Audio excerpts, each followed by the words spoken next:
আসসালামু আলাইকুম ওয়া রাহমাতুল্লাহি ওয়া বারাকাতুহু। আমি শান্তি কমিটি থেকে কিছু কথা বলতে চাই যুবকদের বিষয়ে। আজ যে যুবকদের প্রতি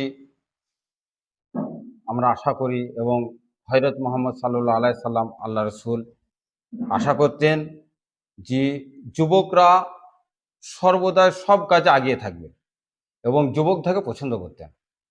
তার লেগেন আল্লাহ রাসূল যুবকদের প্রতি এত খেয়াল রাখতেন যে তারা কি করবে, কিভাবে সমাজে চলবেন, কিভাবে সমাজ পরিচালনা করবেন, সেই ক্ষেত্রে উনি ভাবনা চিন্তা করতেন।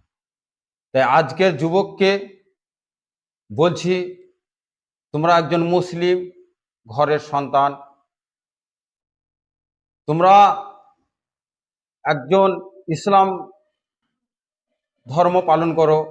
সেই ক্ষেত্রে বলছি, যদি আমরা আল্লাহ এবং আল্লাহ রসুলের কথা প্রাধান্য দিই এবং মান্যতা দিই, তাহলে আমরা কিন্তু কোনটা ভালো কোনটা খারাপ এই জিনিসটাকে ভাবতে হবে।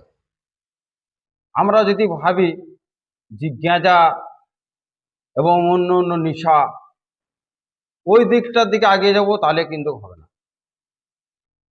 আজকে যদি যুবক ধ্বংস হয়, শুধুমাত্র নেশাটা হচ্ছে তাদের ধ্বংসর মেন হাতিয়ার। প্রত্যেক যুবককে বলছি, যারা শান্তি কমিটির সঙ্গে জড়িত আছো, কারণ শান্তি কমিটির বাইরে আমি কোনো যুবককে বলতে পারবো না। তাদের প্রতি আমার একটা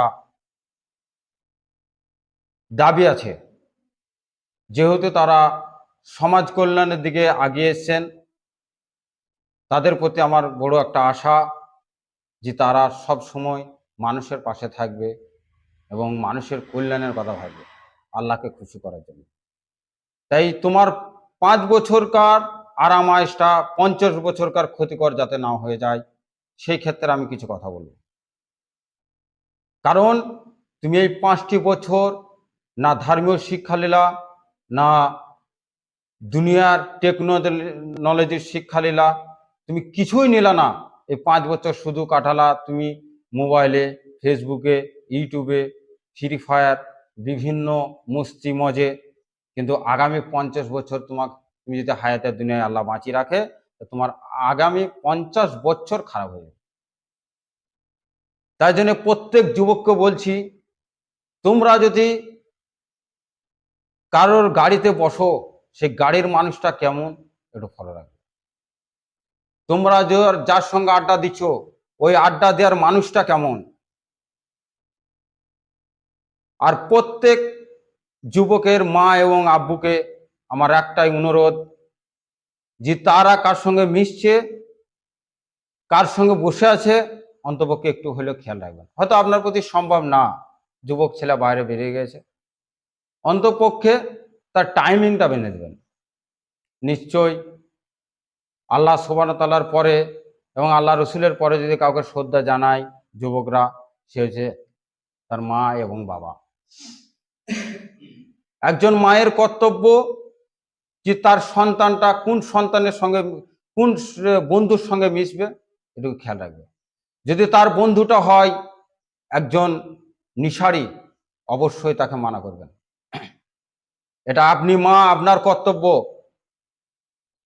একজন বাবা, সে দিনমজুর খেটে আপনার সন্তানের মুখে দুটো আহার তুলে দেয়,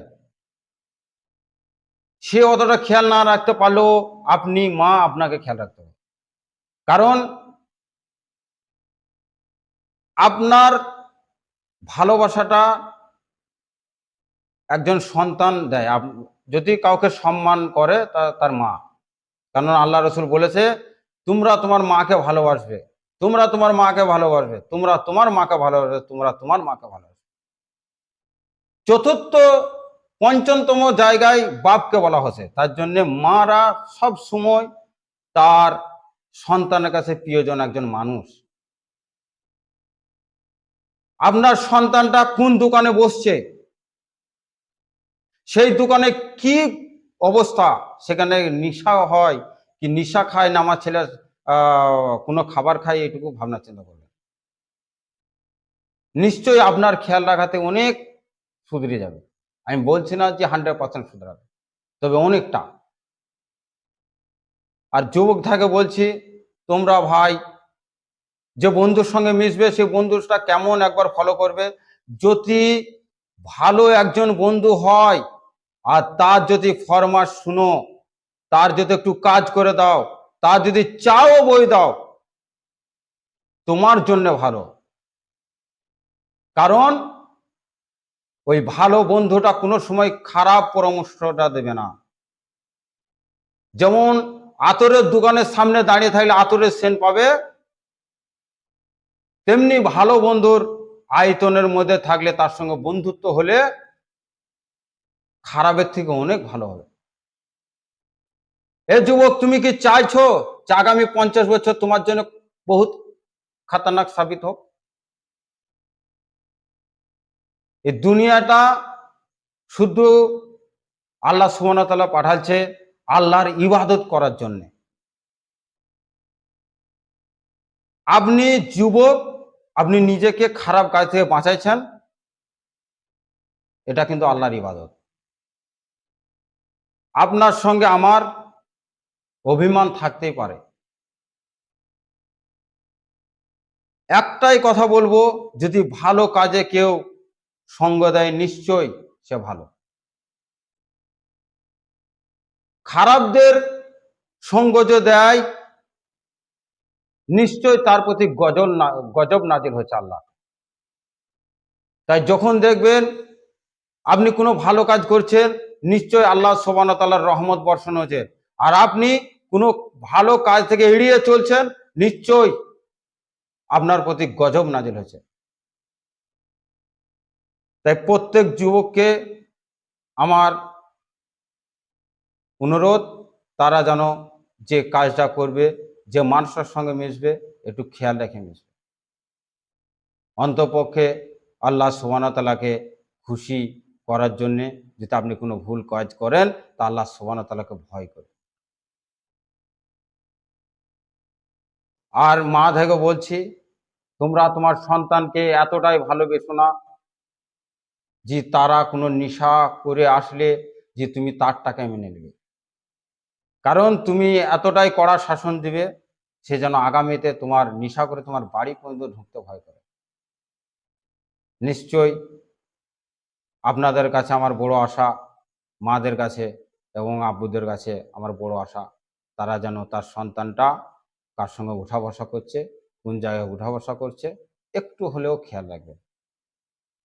আপনি আপনার ছেলের স্বার্থে না হলেও আল্লাহ সুবহানাহু ওয়া তাআলার স্বার্থে, কারণ আল্লাহ সুবহানাহু ওয়া তাআলা ইবাদত করতে এই পৃথিবীর মধ্যে আপনাকে পাঠালছে। সেই ক্ষেত্রে আল্লাহ সুবহানাহু ওয়া তাআলাকে খুশি করার জন্য অন্তপক্ষে আপনার ছেলের খেয়ালটা রাখবেন। সকলের দোয়া করবেন আমাদের শান্তি কমিটির জন্য, যাতে শান্তি কমিটির সংগঠনটা আরো আগে বাড়ে এবং কিছু অসহায় মা এবং অসহায় আব্বু এবং ভাই এবং বোনদের পাশে দাঁড়াতে পারি।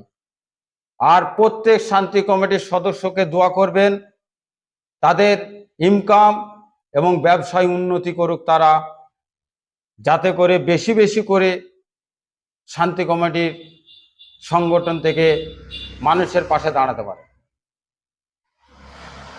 আজকে যদি কিছুর কমজোরি থাকে, তা সেটা হচ্ছে যুবকদের ক্ষেত্রে। তাই প্রত্যেক যুবককে বলছি, ভাই তোমার ফ্রি টাইমটা মানুষের কল্যাণের দিকে দাও। তুমি আর ওই টাইমটা যদি মানুষের কল্যাণের দিকে দাও, নিশ্চয়ই খারাপ কাজ থেকে তুমি দূরে থাকবা, নিশ্চয়ই তুমি খারাপ কাজ থেকে দূরে থাকবা। কারণ তোমার ওই ফ্রি টাইমটাই বড় ক্ষতিকর। ওই ফ্রি টাইমটাকে একটা কাজের টাইম বানিয়ে নেবে, যেখানে আল্লাহ সুবহানাহু ওয়া তাআলা খুশি হয়।